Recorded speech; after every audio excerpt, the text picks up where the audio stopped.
Hi guys, and welcome to my channel. My name is Tanya. If you're new, thanks for stopping by. I hope you enjoy your stay. And today I am doing a very special video for you guys. I hit 1,000 subscribers this month, and that is insane. Like, I thought it was crazy when I hit 500 subscribers, but 1,000 is like, it's crazy. So thank you guys so much for all of your support. Thanks for stopping by and watching my videos, leaving me comments, and sending suggestions. That is just, it makes my heart happy every time I get a notification from you guys. So thank you so much for sticking around.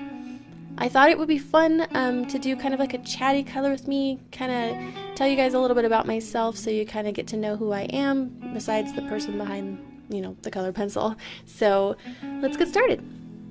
So as I mentioned before, my name is Tanya. I will be 28 this year come August, and I am a mother of 2. I have a little boy who will be 4 in September and another little boy who will be 1 tomorrow. I do also do daycare, so my day pretty much consists of a whole lot of noise. So I don't really get a lot of free time to myself either because I'm constantly, tending to their needs.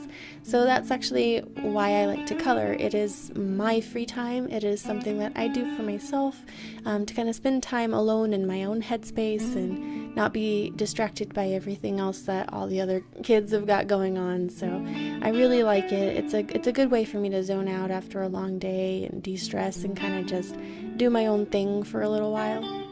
It's always been around, coloring for me. Like, I never really stopped doing it. I never grew out of it. It's just something that's always been there and probably something that always will be there. It's kind of like my creative outlet. Like, if I want to create something, I usually just color because I have been a hobby hopper in the past, and it's kind of expensive to jump from hobby to hobby if you don't know what you're doing. So it's definitely something that's for me, and I will probably always do it. I mean, I remember coloring from a really young age. My mom would sit down and color with me, and she was just a big inspiration for me. She kind of motivated me to get better and to try different things. And I remember sitting with her, and she would take a marker and she'd fill it in, just a little bit of an outline, and then she'd take like a Crayola, or she'd take like a crayon or a color pencil, and she'd fill it in with the same color that she used for a marker. And I thought at that young age, I was like, oh, that's the greatest idea. Like, I'm gonna copy that and I'll color just like my mom. I'll be just like her. And it just kind of grew from there. It became, okay, well, I did that and I changed the way that I color now. So what happens if I do this? What happens if I do that? And it just sort of grew from there. I'm completely self-taught. I haven't gone to any kind of art school to learn about anything, which is why a lot of the time my shading is a little off. So hopefully if you notice that, don't say anything. I don't want to know. I'm gonna work on it. It's a long process for me, being self-taught and all. And I don't really think I'll go to school for anything like that. I think at the very least, if I do go back to school, it'll be for photography instead of early childhood education. I'm a little bit more of a creative person than I am anything else, so I think doing something that kind of releases that as a career would be like a great idea for me.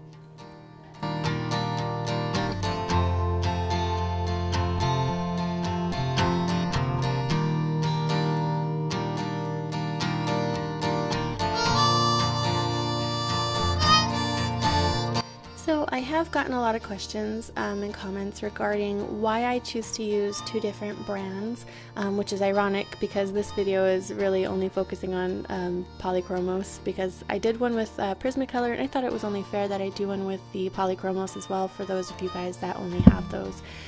So I apologize, you aren't going to see any Prismacolor in this video, but I'll probably be back to my usual thing sometime next week. But the reason I use more than one brand is because I have more than one brand. Growing up, I always used Crayola. I didn't acknowledge that there were other brands of things. I just kind of took it for what it was. It's affordable. It was always there. I always had them for school and whatnot, so I never really thought about looking into other more artist quality color pencils until about last year in January. So I was aware of Prismacolor at one point. I think later half of high school I became aware that there's a thing called Prismacolor and there's a thing called artist grade like art supplies. Like, I don't know why I never thought of it before or knew about it, but it was there all of a sudden. I was like, oh, this is cool, but one, they're kind of expensive, you know, on a high school budget, and number two, I'm not good enough. Like, I never thought that I was good enough to use artist grade anything, so I never bought them, and I just sort of kind of went along my merry way with Crayola and did the best that I could with what I had. And then at some point along the, you know, timeline, I was gifted like somebody's random collection of assortment of Prismacolors, and again I was like, oh no, I'm not an artist, I can't draw, I'm like really bad at drawing, so I can't use these. They'll just sit in my art supplies until maybe one day I'll be good enough to use them. And that's what happened. Like, I didn't use them. I've had them for, I don't know, like 5 years without even like looking at them, until one day I was like, maybe I'll play around with them. Just, you know, these adult coloring books started coming out, and I got my very first one for Christmas, and I was like, I don't want to use Crayola in these books. These books are too beautiful to use Crayola. I want something more vibrant, more vivid. So I started doing some research, and again, I knew about Prismacolor, so that's kind of where I started. You know, Google search, YouTube reviews, things like that. And I started noticing like a trend where people were talking about these other pencils, the Polychromos from Faber-Castell, and I was like, well, what are these? Why are they any different than Prismacolor? Which one's better? Which one should I go with? So that's kind of where I went with the rest of that like process. So once I started reading a little bit more about the Polychromos, they were said to have like more vibrancy. They were said to have like an oil base versus a wax base, so you didn't get the wax bloom. And that was something I was really interested in because I don't like that waxy bloom. It really irritates me. So that was like a big reason why I went with the Polychromos. On top of Prismacolor started to have quality issues, and I noticed it was a trend in a lot of other people's videos when they talked about like why they're not using Prismacolor anymore, and one of them is that the pencil keeps breaking. And I actually experienced that myself pretty heavily in one of my other videos where I bought a terracotta from Prismacolor brand new, only used it on that one page, and it broke so much that it was basically a stub by the end of that video, and I was not very happy. I was like, I just went out and spent, you know, all, like money on it, and I only got to use it like one time. That's not okay.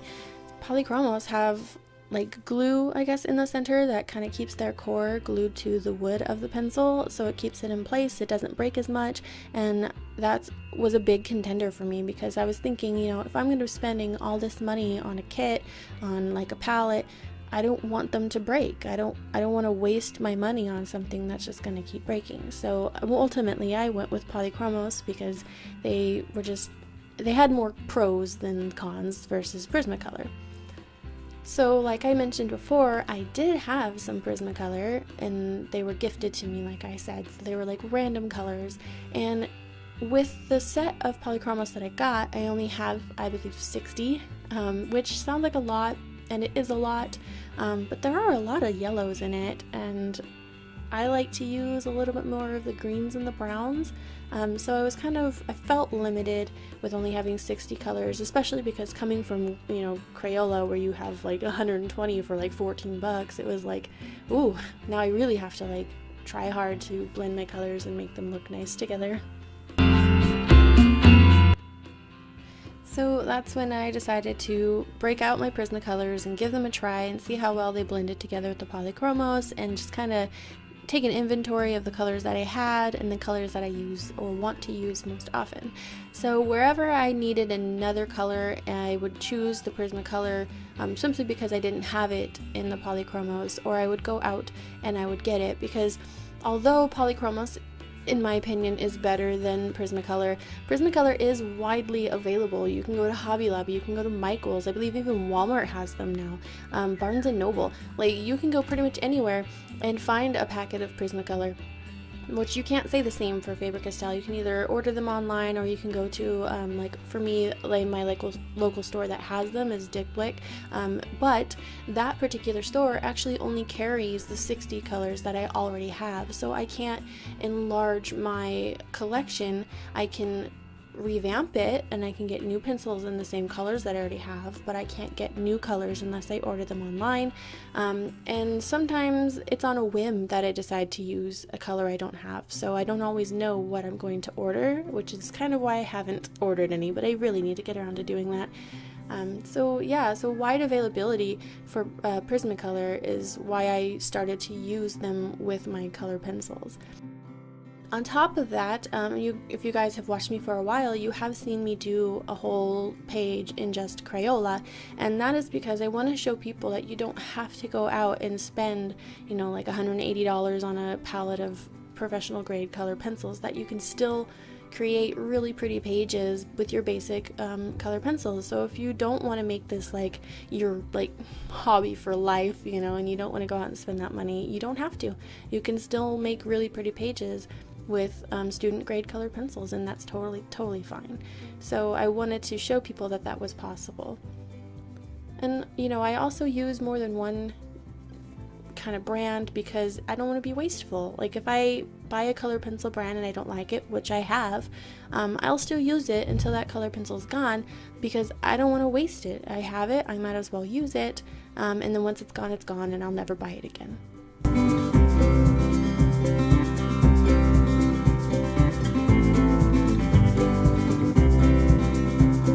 But if you guys would prefer me to use one brand over the other, I might take that into consideration in the future.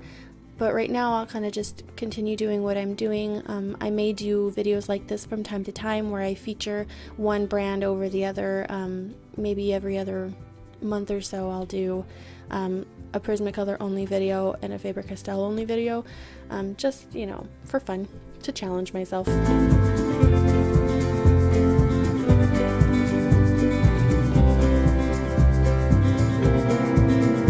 So I've gotten one or two comments about my color palette, and I thought I would talk a little bit about that to kind of give you guys a little bit more of an insight on how I go about choosing my colors and my color schemes. And the first thing that I do is, within myself, I am a very realist person when it comes to coloring. Like if it's a licensed coloring book, for example, when I was using the Disney coloring books, if it was a princess or whatever, I had to color it the way that it was originally colored in the movies. Like for example, I could never color Ariel with purple hair. I couldn't do it. I don't know why. I don't know if it's an OCD thing. I don't know. It's an issue. But it has to be exactly like it is originally. So that principle kind of applies to these coloring books as well, because a lot of them are flowers and leaves and things like that. And so a lot of that takes on more of a realistic aspect for me. I have a hard time branching out and using the purples, for instance. I don't know why. I stick to my browns and my greens and my yellows and oranges, but purples and blues, they kind of tend to get ignored. So I am going to focus on purples and blues coming up in maybe a challenge video with challenging myself to only use purples and blues and maybe black, just to see if I can do it, just to get me to branch out, because I do have an issue with that. So having kind of an idea of what something looks like in nature, it really helps me kind of find a foundation for my page. And if I can't do that, if at the top of my head I don't know, I will take to Google Images and I will Google whatever that is. Like for instance, the honeycomb page, I googled honeycombs and I spent maybe half an hour with a bunch of different honeycombs, looking through them, finding ones that kind of had that feeling I was going for, that glowy honey-filled honeycomb. So that's what I did. And same for this picture right here with the sunflowers. I wanted to make sure that I got a real kind of feel for the sunflower. So I looked up sunflowers and I looked up monarch butterflies, and I kind of went from there. I went to my color palette, I picked out the colors that I noticed within the pictures that I chose to inspire me, and I went from there.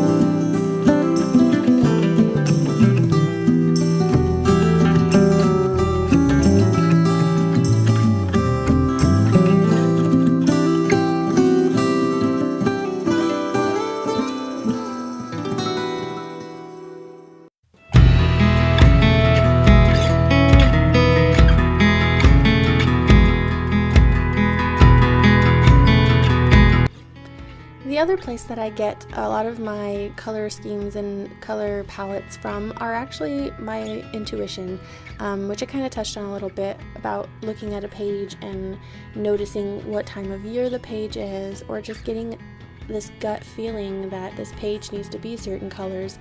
And I'm not sure if everybody has that or if that's something you develop over time, but it's kind of something that's always been there for me. If I'm coloring, you know, nature and things like that, I really get a feel for the page or the story behind the page, and I kind of look at it and I say, well, what does this feel like to me when I look at this page? What do I feel when I see this? And a lot of the times that really helps me kind of target down more of what my color palette should be, and it makes it a lot easier for me to do it that way.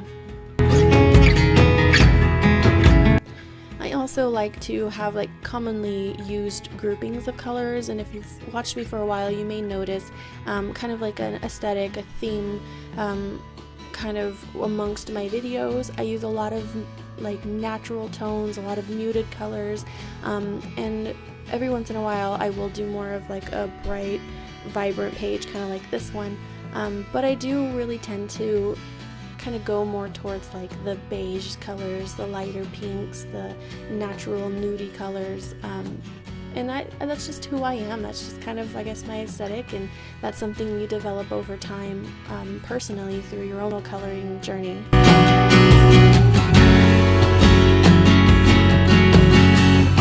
As I mentioned before, though, I do want to start challenging myself, kind of thinking outside of the box, coloring with colors that I'm not very comfortable with, like my blues and my purples, because I need to do more of that. I need to continue my coloring journey, because in my opinion, your journey's never really over. You can expand so much more than you even think you can. Every time I think, oh, I'm never gonna get any better, I do something else and I'm like, hey, that's better. And it's amazing that I can watch my kind of skill level grow over time, and that's very personally inspiring to myself to just keep going, to keep learning, to keep searching out different techniques and different color combinations, and being more brave with my color selection, which is currently where I'm a little bit more challenged right now. So I am gonna do better, not try and stick so close to my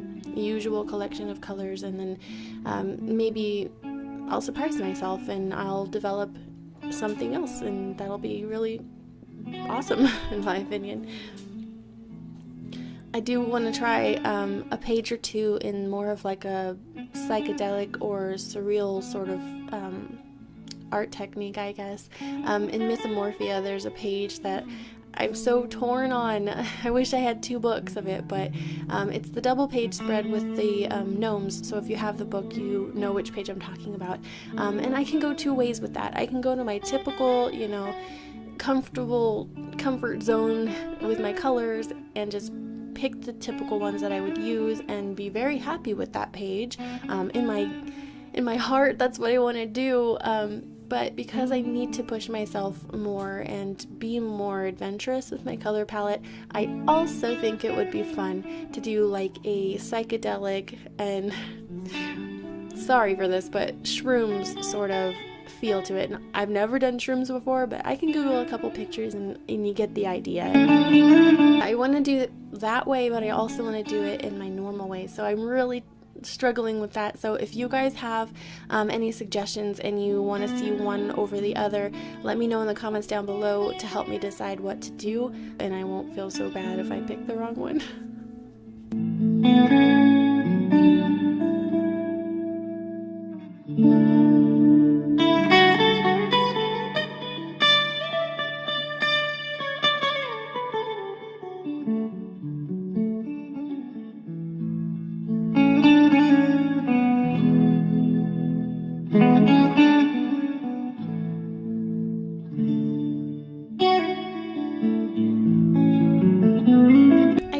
To say though, I have kind of pushed myself a little bit more over this past year, and I've really been very happy with it.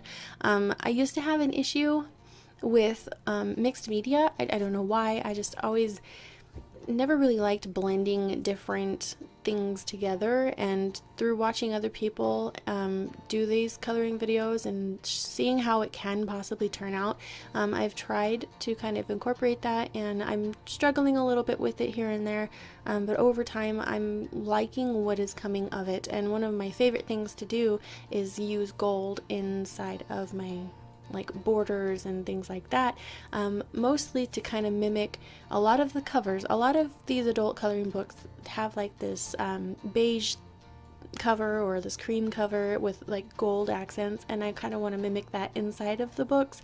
So that's where I started, and it's been kind of a journey finding what I like more, whether I like using paint more or if I like using gel pens. And I would have to say, if I could find like a really fine point gel pen, I think I'd prefer that because it's just faster. But with this new gold mica that I just got, I don't know, that stuff is so cool. It's so vibrant and it's really pretty when you flip through the book. So I might stick with that. I just wish it were a little bit faster. Another thing I've been struggling with is that paint pen. I don't know if it's just because the nub is really weird or if I'm using it wrong, but it's a challenge. I don't necessarily like using it right now, so I might see if I can find a good white gel pen. So if you guys have any suggestions, definitely let me know, because I might be on the lookout for a new white gel pen. I've used white gel pens in the past, not for coloring but like for writing, and they don't show up very well. So if you have one that's really like vibrant, leave a comment and let me know, and go and check that out.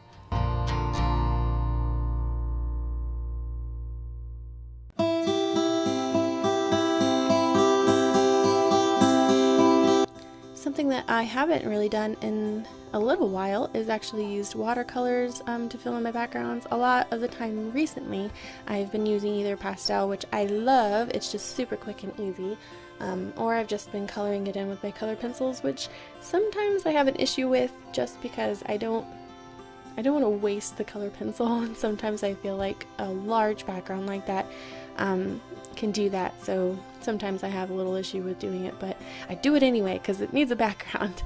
And that's another place that I need to push myself, is to find different ways to do the backgrounds, different techniques, how to just do more. Like, it's amazing what some of these people can do, and I want to get on their level. So the only way to do that is to just push through it and try different things, and see what I like.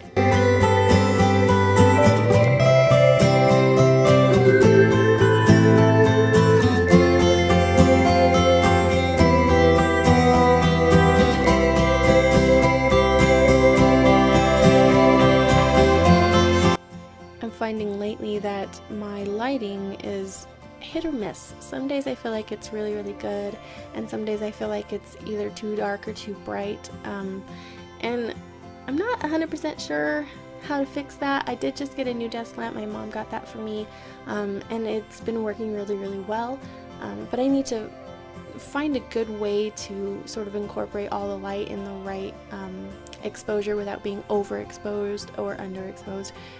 So yeah, it's a work in progress, but thanks for sticking with me while I figure it out. Maybe by this time next year it'll be perfect.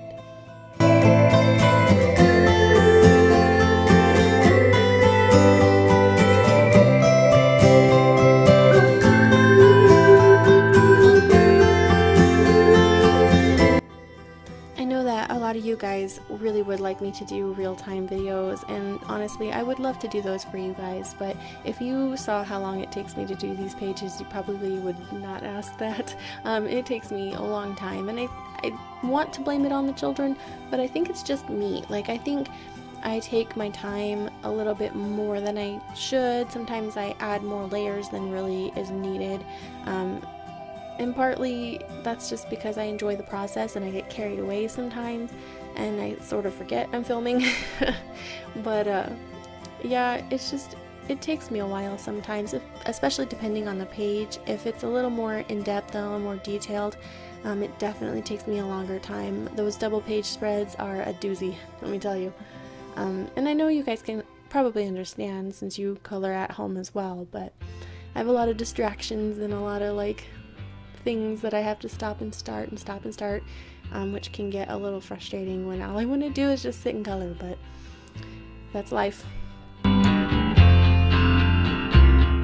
So I really appreciate you guys kind of like hanging out with me and understanding that, you know, as much as I want to do that for you guys, currently right now it is not an option. But maybe in the future I'll have my husband take the kids somewhere and I'll just have a whole day of filming and he can deal with the kids for a change.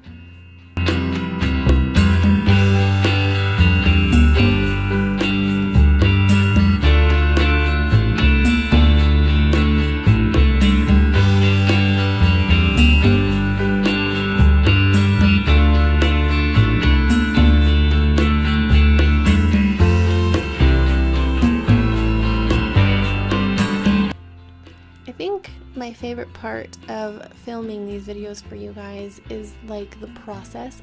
I like seeing an empty page with nothing on it and then seeing what it looks like at the very end and like knowing how much it took to get to that end process, which brings me to one thing I wanted to mention is if you join the Facebook group, I would love for you guys to post your finished pages or even your works in progress. Like, I would love to see your guys' work. A lot of you guys mentioned following along with me and wanting very like specific colors, you know, words on the screen and whatnot, but I would love to see the end results of what you guys are doing. I would love to like see if I'm helping you and where I can kind of improve in that. So definitely go join the Facebook group and post your photos. I would love to see them.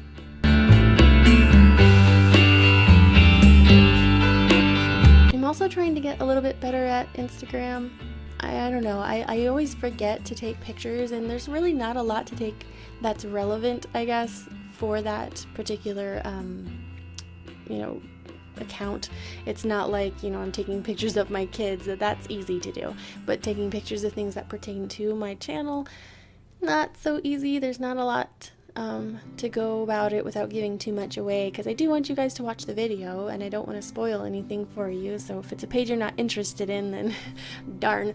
But you know, I do hope that you guys follow that as well, and I'll try and grow that a little bit more in the future.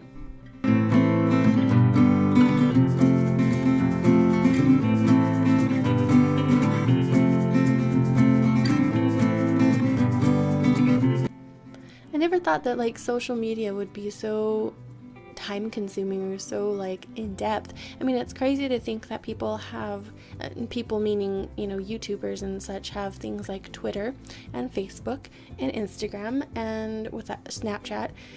Like, I cannot keep up with all of that. I can hardly post to my page most of the time, and you know, I feel bad. I don't want you guys to feel like I'm, you know, ignoring you or anything like that, but there's not a whole lot of chatty stuff going on right now as far as like you guys and me, but I would love to see that grow for sure. So definitely get on over to both Facebook and Instagram, and that way we can build this community and we can talk outside of YouTube. You guys can give me your suggestions a little bit more readily than YouTube. YouTube's a little delayed because you got to wait for the video to come out, but yeah.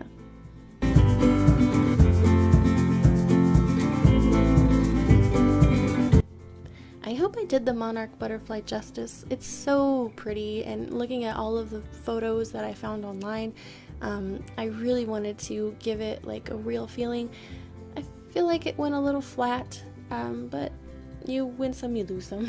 But they're so pretty. I used to live in Colorado briefly when I was a child, and we went to the butterfly pavilion. I think I was, I don't know, 11 maybe younger. I don't know, but there were tons of butterflies all over, and I remember monarchs would come through the place where I lived even, and they're majestic. They're so pretty. I watched that documentary with them migrating, I believe it's to Mexico, and I was just like, they're a really pretty butterfly. They're amazing. If you ever get a chance to go to any sort of like butterfly wonderland, butterfly pavilion, something like that, definitely go. I think it's totally worth it. Even if you're afraid of flying insects, I think it would be worth it.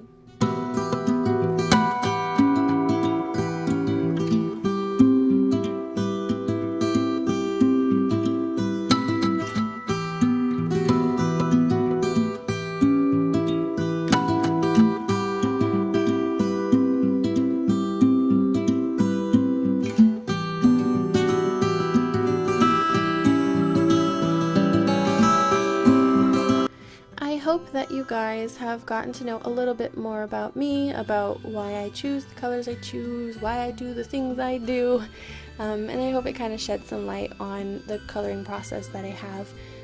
If you guys want to see more in-depth videos on it, I can definitely do that for you, so leave suggestions down below and I'll definitely make those videos for you guys in the future. If you'd like for me to do an actual Q&A video, let me know that too. You can leave questions down below, you can leave them on Facebook, you can leave it on Instagram, and I will gather them all together and try and do another Q&A video for you guys if you would like that.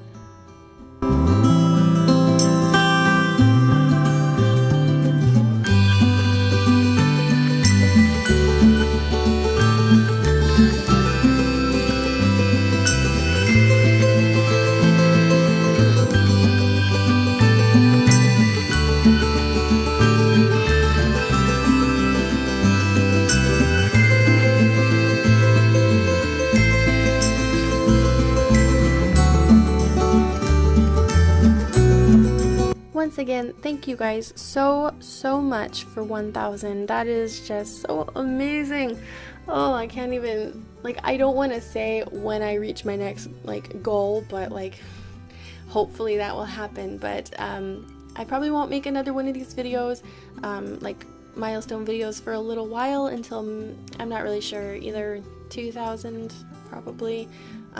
But unless you guys want, if you enjoy these videos, I definitely can make another one hopefully if I hit 1,500, which would be awesome. But otherwise I'll probably hold off until 2,000 subscribers, if that's okay.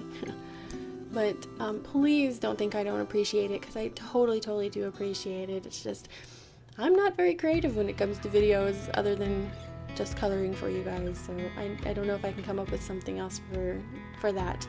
Maybe if I am lucky and I can figure it out, I might do a giveaway, so that would be pretty cool. Let me know if you want to have a giveaway when I reach 2,000 subscribers.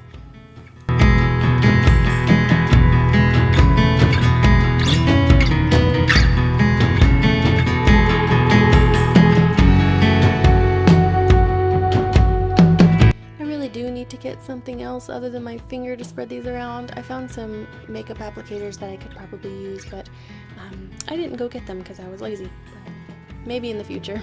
As always, thank you guys for watching. Subscribe if you haven't already. Hit that like button if you liked it, and leave me a comment down below letting me know what kind of videos you'd like to see in the future, and any suggestions you have for things that I could do or show you if you'd like more in-depth tutorials on anything I talked about today. So thank you, and I'll see you next time.